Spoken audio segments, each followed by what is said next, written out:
Hey, welcome back to another episode of Go FUD Yourself.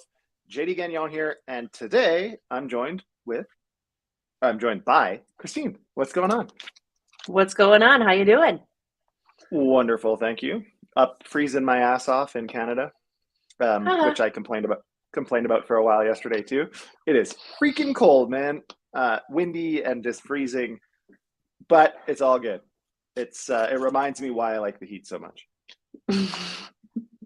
Anyways, all right, we got a whole bunch of crap to talk about today. We are going to talk about something that we talked a little bit about yesterday. We're going to bring it up again just because it's my favorite thing to talk about, and that's Ferraris. We'll talk about a little bit more information about Ferrari accepting crypto. Since I'm in Calgary, in Canada, we're going to talk a little bit about Calgary cryptocurrency scams, a little bit of local news. We're going to talk about sweat tokens, Reddit points, Binance USD. We got a few Binance things to talk about. We'll talk a little bit about gas fees on ETH. And if we have some time, we'll talk about kind of the future of revenue for ETH products. So should be super exciting. We're a live show Monday to Friday, 12:30 p.m. Eastern, except for when Kiara messes stuff up and we have no show, which was last week, and she's not here to defend herself, so I'll blame it on her. So yeah, help us out. Like, share, subscribe. We're on all the major venues. Anywhere that you can find podcasts, you can probably find this ugly mug on many of these episodes. Anyways, also a quick shout out to Satora for a formal verification vendor. We work with them a lot. They're awesome. On the back, you can't really see it, but it says "Build fast, break nothing," which is a pretty darn good motto. So, anyways, all right. We will play our fun little video and we'll get freaking going. Once I can get the sound working.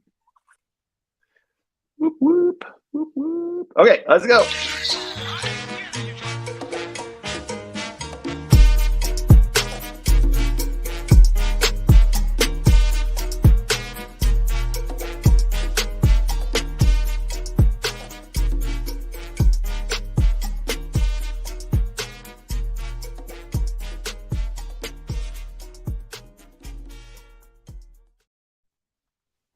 All right, we're back. I just want to say that one is one of the intros that I like that you guys have. You had a new one come out the other day. It's like not my favorite, but it's cool because you have so many that I can have favorites. So I see Kiara's listening on Spaces, and so that's her favorite video. This one? Punk rock. Oh no, it's not that one. There's a new one. In the vast and mysterious cryptoverse, there is one ghoul that financially... No, it's not that. But I did see that the other day. You were on with Patrick. It was the intro Anybody when you were on with Patrick. I don't know. I think I played this one. I don't know what I played with when Patrick was on, but it doesn't matter. For the people on Twitter Spaces, we have our team made a really cool Gary Gensler ghoul for Halloween video that I just played, but you wouldn't have heard it because I didn't have the speaker. So you have to watch the live video version one of these days, and you see the extra videos. All right, let's jump into it. Christine, when did you buy your first Ferrari? When did I buy my first Ferrari? Yeah. That's you know what's really funny? Never. No. I can appreciate that other people love them, but I don't want to be that low to the ground. I like driving way up high and ruling the streets from, the upper class. You know those big from the upper class. Those big jacked up like Hummers or something. That's probably you running into shit, hitting parked cars. Yeah, I can see running that for over curbs. Yeah, man, that's what it's all about. I mean, Ferraris look cool, but also I need to know that I have my space and I can get to where I need to go. If that's over a curb, that's cool. Well, I am a big Ferrari fan and was kind of fangirling over this whole thing yesterday a little bit with our good friend Patrick. We were talking a little bit about my love for Ferraris, I think, or was that with Kiara? I can't remember. Anyways, we were talking about Ferraris, and yeah, so they had an announcement. Ferrari came out with this at New York City's Hudson Yards. They had some big event, and that's where they kind of highlighted their commitment to what did he say specifically? To innovation and catering to a new generation of clients. So pretty interesting. Again, I think this is just a pretty good sign of, a little bit more mass market adoption. I mean, that's obviously not a mass market product, but it is an old established brand, and seeing the old established brands, making meaningful moves, and not just to try to, this isn't a cash grab like a bunch of NFTs or something that they're trying to sell and make some extra cash. They're in fact embracing the technology as a means of payment, which is pretty cool. So they're accepting, I think, Bitcoin and a couple of other large caps. I can't remember. Did you see what that said? Anyways, would you prefer to spend crypto on things, or would you prefer to spend fiat, Christina, if you could? So it's all about ease. I mean, in the past, I have been known to spend crypto where I can spend crypto. I've gone shopping. And it turns out it's not just like well-established old companies, whatever. It seems like luxury market ones are the ones that move first, right? And I think Ferrari's got a really big, really big leg to stand on. I think that it's kind of funny. I think it's really funny because they can totally change the slogan. It's not going to be when Lambo anymore. Now they're going to take over and be like when Ferrari, because it's coming in with this new, it's possible, right? I think it's really important that, I mean, you see it with clothing brands, and it's like you said, where it's not some stupid NFT version of, a Lamborghini, or a Ferrari or a whatever. It's the real thing. And I think that's where you'll start to see people are like, okay, these huge payments are accepted in these currencies. Why not everything else? So yeah, 100%. Where I've had a crypto debit card for years, and I mean, if the transaction fee wasn't so high, I would use it more often. Yeah. Yeah, absolutely. I think, again, this is just another example of a lot of these brands.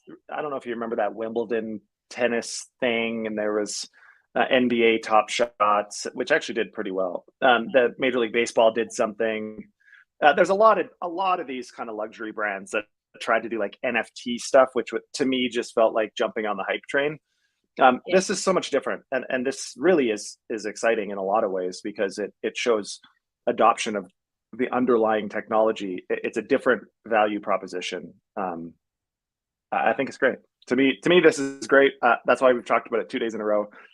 I'm a big Ferrari fan, A, but B, I think, this is just going to be the new normal. We're going to see more and more of this very shortly. One interesting point here is everybody kicks and screams about privacy and AML and KYC and all this stuff.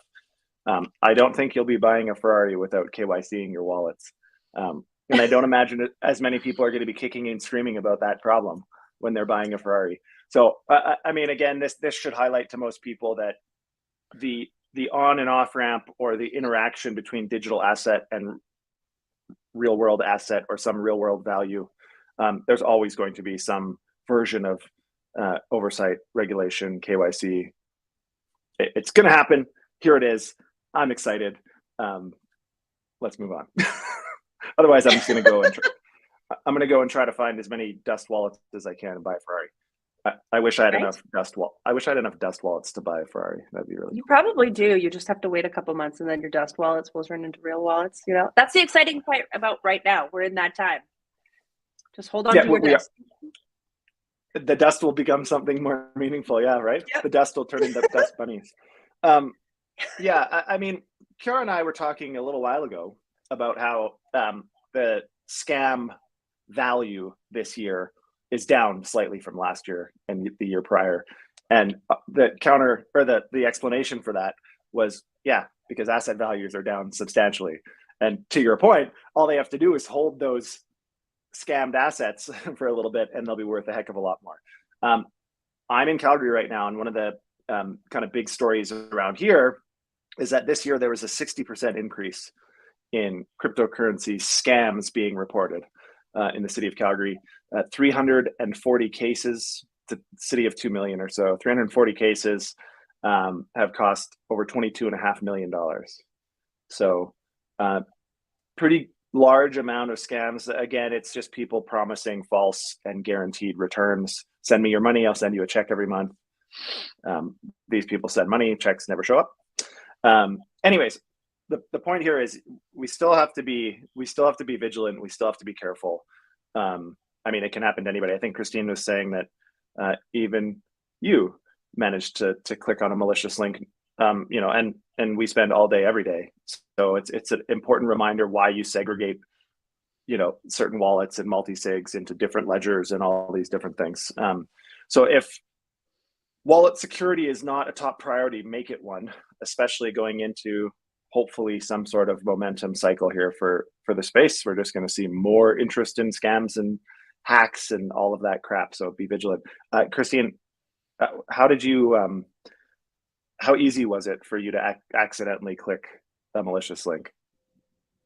It's super easy. I'm normally extremely vigilant about these things. And what I was telling you, I was having a kind of a laugh at myself, because when I'm not doing something on purpose, I tend to go to an account that is just like for fucking around and seeing, sorry, excuse my language, you know, seeing what's out there. And it's never on something that's really important. But at the same time, it's so easy. I do that for a reason, because it's so easy to just mindlessly, you know, click something when part of my job is to discover what's new, what's out there, what's happening. You know, I'm doing a lot of investigative stuff, and it happens. I mean, you're talking about being in Calgary. I have family in Calgary. My family is part of those statistics that you just shot out there, of losing money in crypto scams.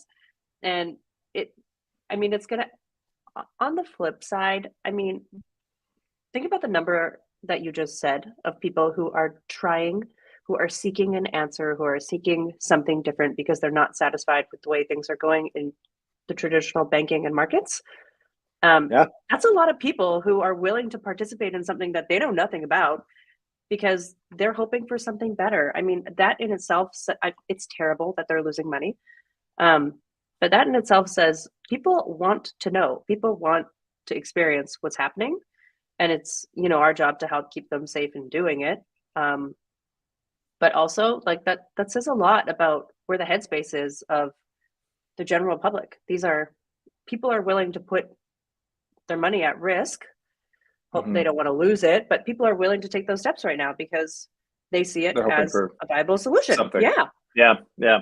I mean, that is a good point. That it highlights that people are trying, but I think it's a good reminder also at the same time that, you know, anything that seems too good to be true, I mean, probably is. If you're looking for reasons to, you know, justify confirmation bias in some sort of outcome, that's usually a problem too. If you're finding ways to convince yourself and ignoring some really obvious happenings, like things have happened and we're just saying, well, maybe that was just an accident, or, you know, anyways, I've seen too many people go through these types of scams and you get emotionally involved and you want to start to believe the people. And well, it's because it's embarrassing. At the end of the day, it's because it's embarrassing. So you don't want to reach out and or ask questions. You just want it to be the thing, right? Well, and these people, again, they're professional scammers. Like, I mean, this isn't somebody stealing $100 from your change purse in your car. Like, I mean, these people are sophisticated and relatively professional. Anyways, we don't want to beat up on that too much more, but just be vigilant. This happens everywhere. It's you know, it's almost laughable because we try to advertise legitimate crypto business on social media and it's a nightmare. Like, our ads are being pulled down and you're constantly having to explain. But the flip side is the vast majority of these scams still somehow are ads that get through on Facebook and Google, and you know, so then it seems legitimate, because why would Facebook allow an ad of a scam? Right? Elon Musk is going to help you make money with crypto. No shit. Anyways, all right. So, do you remember sweat tokens? Mm-hmm. So there was a move to earn company, Sweat, that came out, I think, in 2021. Not really remember exactly when it was. 22. And so there was a whole bunch of reasons that the tokens weren't available in the US. They were worried about, you know, being an unregistered security and all this other crap. So now they finally have launched their Sweat wallet on chain for US users. And now US users can also acquire and trade the tokens. Now, what's cool about this, what I like about this is it's trying to incentivize behaviors that we know society needs. Society needs to move more than they do. Well, honestly, the challenge with these types of platforms, there's Sweat. What was that other one? Steppen. There's a whole bunch of other ones that they ended up very similar to my criticisms with Friendtech, and that is it works really, really well for the people that get in early. If you're That's what I was going to say. It's super pyramid-y. Yeah, it goes bananas if you're early. Everybody else. The problem with this is, and I hope somebody cracks the nut, and somebody eventually will, obviously, but it's not, the economics have not been sustainable in any of these. You can't just give shit out for free that has a value and expect that value will hold, because anyways, it's just typical market forces. So it'll be interesting to see what these guys actually come out with. Would you go through this process and let an app track your physical activity for money or for some sort of return? As you were talking, I was like, well, if there was some way that it could like hook up to you and it burned tokens as you were burning calories so that it would like balance itself out, you know, but that would be semi-hard to do because there's ways you could cheat with all this stuff. But yeah, I think that in general, whatever gets people moving. I mean, that might not be for me. I'm not good with sticking to those kind of things. But some people need a regimented thing to keep them on track or some sort of motivation like that. So myself, no, but I understand why people would want to utilize it. Yeah, like it went kind of crazy. Like I think it was number 8. It's the number 8 financial app on the App Store. Like that's kind of crazy. It blew up pretty quick, and it's the Sweat token is all over like Bybit, KuCoin, OKX. It's on centralized exchanges. It's on a bunch of dexes now. Kind of interesting. Their founding team has come out and said specifically, one of the co-founders, that it is not based on Ponzi-nomics. So if he says it, it must be true. But again, I think I want to give them the benefit of the doubt just because it's been done poorly in the past. And I think that example now is something that we can learn from. And I hope they learned from it and found a way to make this more sustainable, because I think people are looking for incentives and motivation to do any extra motivation. Nobody wants to do something. Yeah, nobody wants to do something for the work itself. They want to get like some result that they want. Yeah, you know. So, all right. Something I didn't even know existed, but we're going to talk about it today, is Reddit now is sunsetting their blockchain-based community points. So there used to be like a point system, and you would get tokens that were issued on the blockchain. It's going to be shut down apparently now. So November 8th. Yeah, November 8th is the day that it's going to come down. They're going to stop supporting it. The reason that they're quoting for this is that most of the tokens are down. There's 3 major tokens: Moons, Bricks, and Donuts. They're down by between 60 and 90%. There's a lot of people kicking and screaming about this. A lot of Reddit OGs drank the Kool-Aid of blockchain and invested a pile of money and watched it all go down the drain, essentially. And now with them removing the functionality altogether, the expectation of recovery is near zero. So there's a lot of people that are upset about it. There's a lot of complaints, unfortunately, that there was some weird trading activity prior to the announcements as they're announcing this. So I'm sure there'll be a lot of people trying to sue and do a whole bunch of stuff based on this one. But it's been around since 2020. Do you use Reddit, Christine, at all? No, not really. I mean, no, maybe like once a week, maybe once every 2 weeks. I'm not like a Reddit user, but sometimes when I want specific information, I'll go find it. Right. Yeah. This one is kind of a weird one. As a tech forward company, I mean, Reddit's kind of been an early adopter of many technologies and SaaS and different things. They were pretty early relative to many other big brands. 2020 was relatively early for a huge brand to be adopting blockchain. It's just unfortunate to see them go this way, because it's like the opposite of what we were talking about earlier. Larger brands in Ferrari, it's a good sign that now these larger incumbents are starting to see legitimacy in the space. In this particular case, Reddit is saying the opposite. They're saying that they don't think blockchain works for their business model. I think it was. No, I don't think that's what it is. I think it was regulatory concerns. That's not what I read. Is it? Did you Yeah. read that?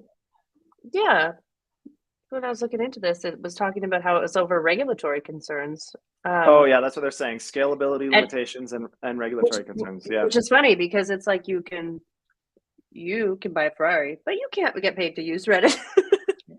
Well, I mean, the argument that they're probably using is the one that I used for why Friendtech is probably going to have issues. BitClout, which was very similar to Friendtech, I don't know the specific differences, but as soon as Friendtech came out, essentially what their claim was, the SEC, is that every person issuing their token or their coin is issuing an unregistered security. So every single person that uses these platforms, according to the SEC, is issuing unregistered assets, which is impossible.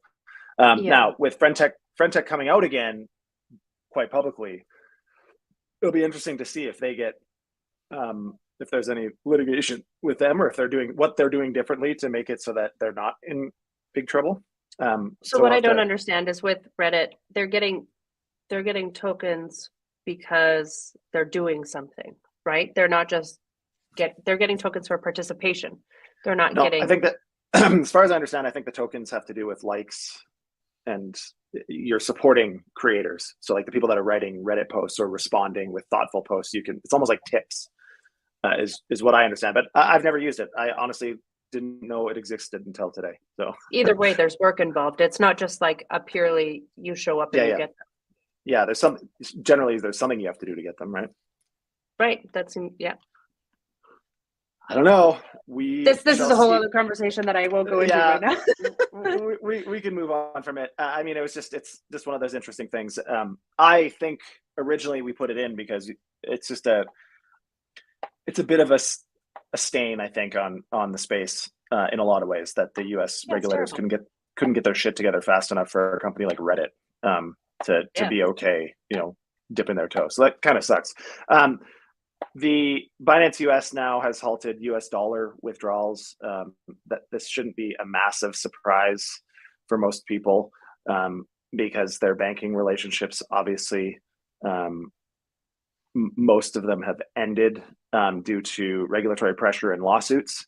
So it's very difficult to do US dollar withdrawals without banking partnerships in the US that are willing to deal in US dollars. So that's part of, I think, why this happened here.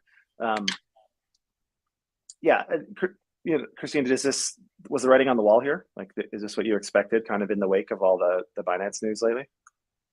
Yeah, but I mean, you can still take out money from you just can't use USD, right? You can't withdraw. You can't withdraw to a bank account, like US dollar withdrawals. Yeah. So US dollar deposits like when it was still sitting in cash, they used to be FDIC insured in the US, like a bank account up to. Go ahead. It says customers are now required to convert USD to stable coins or digital assets for withdrawals. Exactly. To send it somewhere else, to off ramp somewhere else, right? Yeah. Like you can take your US dollars and buy a stable coin, transfer it to another off ramp, and then get it back out to US dollars if you need it. The US is just like shooting itself in the face over and over and over again. Yeah, this one's weird. This one's a little weird, though. I mean, Coinbase has found a way to stay alive in the US, and so Binance, being, the largest viable competitor globally to Coinbase, it's surprising. I've been saying this for a few months. It's really hard to try to figure out what possible strategy they could be using here, like what Binance's approach is, because all of their decisions make zero strategic sense to me. Why would you give up on the US? Why would you give up on Canada? Why would you give up on Europe? Like, where the hell are you going to go? Where is all? Anyways, this to me wasn't a big surprise, but we thought it was important to bring it up just because if you had any US dollars on Binance US, now you can't withdraw it to your bank account. So you're going to have to move it. Obviously, they sent emails to everybody. Go ahead. Like a question of where you think the macro economy is moving. Like, is it going to be important for us long term to hold these things? I don't know. To hold on to a US market? Well, the US, yeah, unless the United States economy completely collapses, which I doubt is going to, which I really hope is going to happen. I really hope it isn't either, but I'm just saying, like, they just said we don't matter. So you never know. You never know. All right. We have time for one more. I think we can talk about. What do you want to talk about, Christine? Do you want to talk about ETH gas, or do you want to talk about the Flare burning 2.1 billion tokens? Let's talk about that. So Flare, if you haven't heard of Flare, Flare's an L1 that's in many ways similar to Avalanche. They've made a bunch of scaling changes and a whole bunch of new kind of opcode tech stack stuff that's pretty cool. But one of the challenges was they had a really high token supply. And I mean, we did that at one of our protocols years ago, and that was kind of a thing for a minute where you do like 10 billion tokens, or like all the meme coins did like trillions of tokens, which was a joke. But even if you do like 8 or 10 billion tokens, like it's obnoxious. It's way too many tokens. The token price then becomes a fraction of a cent often. And I don't know, it's a weird psychology. So Flare decided that they were going to burn 2.1 billion tokens that is just essentially removed from future inflation token supply. This was kind of interesting because as far as I understand, they had to get all of their investors to forego future entitlements to some of these tokens, like some of the emissions. It wasn't just, they're just not going to give out as many emissions to the community. It was like everybody that is invested and that has a vested interest in Flare was giving up some tokens in order to do the burn, which is really cool. Everybody then just, kind of gets level set to a new spot. Have you heard of Flare before this, Christine? I have. I've been looking into it. It's pretty neat. So, yeah. Do you think this was timely? Like, did you see much news around this? I think this is extremely timely because even if you haven't heard of Flare, there's a reason. They've been kind of building in the background for a long time, and I think it's really important that they did this now. I'm not 100% sure on their timelines of what they're doing forward facing going forward here. Like you haven't really heard much about them. If you're not in Flare, unless you're like an XRP person, you don't really know. But it's really important, and I think it's a really big step to do this now before they really get into the DeFi ecosystem and start, making moves, becoming cross-chain, because these things after the fact are a nightmare and a headache. And right now they've got obviously a great little community and a great group of investors who are willing to say like, look, we did this thing a couple of years ago when we made these decisions. Now we know better. Let's fix this now, and then we can move forward. And nobody else would know the difference, right? All they see it as is everybody made this decision, which is a great one for longevity and for anybody willing to come in before they even got there. So I think it's a great move. Yeah. Yeah. Apparently if the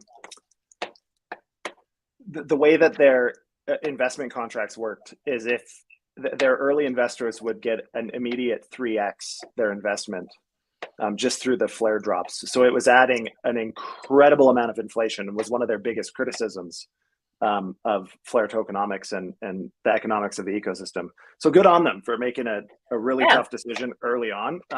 It's probably a hell of a lot easier now than when people start looking at the ecosystem more closely because it's starting to pick up and the markets are picking up, and all of a sudden they're going, hey, what's up with these tokenomics? It's kind of too late. So I think this is great. Good to see, even layer ones, taking some steps and making some changes in economic models. I mean, there's many layer ones that have done it. Obviously, Atom has done it a couple of times, and I think is going through another tokenomics upgrade. It's kind of like what you said, though, is a couple years ago, it was pretty normal to just like start off with 1 billion something tokens, and now we know better. So if you haven't really done too much yet, you still have the chance to change that. It's easier, Yeah. Yeah, absolutely. We have a few more things to talk about with respect to Flare, but I think tomorrow Kiara has Lindsay on. And so I think they'll talk a little bit about some Flare stuff tomorrow too. All right, well, that brings us to the end of our time together today. So Christine, thanks a ton for thank you, sir, for being on. Where can people check you out? On Twitter, X? Yeah. I'm on. You can find me we'll post on. Yeah, I'm not really I haven't been really maintaining my own Twitter X a lot lately. I'm involved with a couple projects, and I'm kind of doing my own thing. We'll post some links under the video. If people want to check you out, they can go ahead and do that. Thank you very much for stepping in today and helping us out when Kiara couldn't be here. And yeah, with that, I say to you today, go FUD yourself. Thank you for